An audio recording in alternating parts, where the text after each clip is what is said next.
As we said in our first sessions, this is all about how did Jesus teach and preach? What were the ways in which he took the message God commanded him to say and communicate it with the people that he loved and wanted to draw into his kingdom?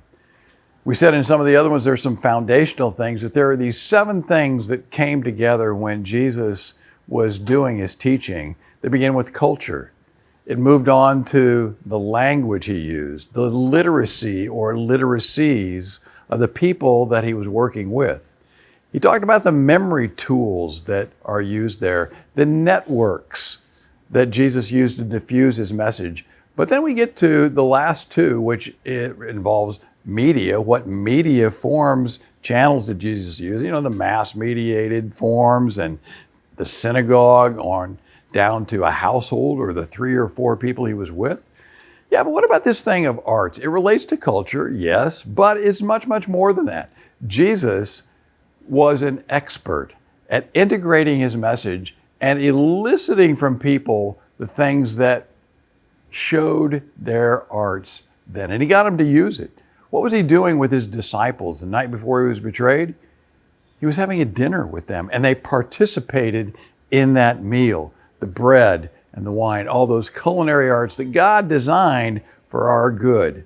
And then what did he do with them? He went to the Garden of Gethsemane, and on the way, he didn't sing for them a song. They sang hymns together. I would guess probably some of those messianic psalms that Jesus embodied himself. So Jesus was a master at using the arts.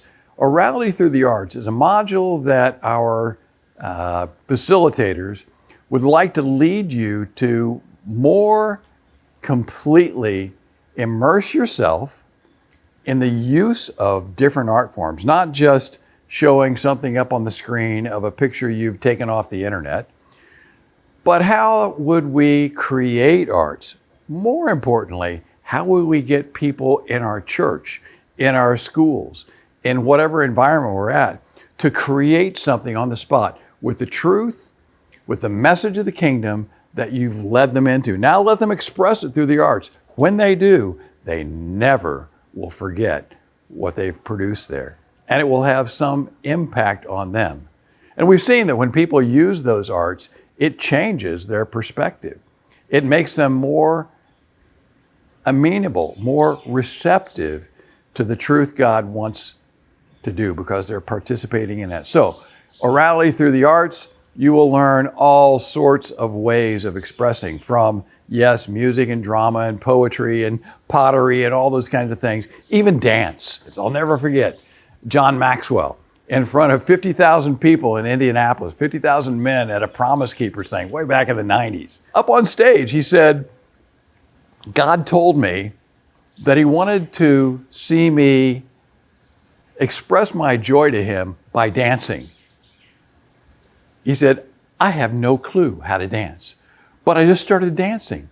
And something happened within me when I started expressing myself just through this movement of my body and giving praise to God. So how can we help others express what's on their mind and in their hearts through these means God has given us of the arts? Come and join us for that module, Orality through Culture and the Arts.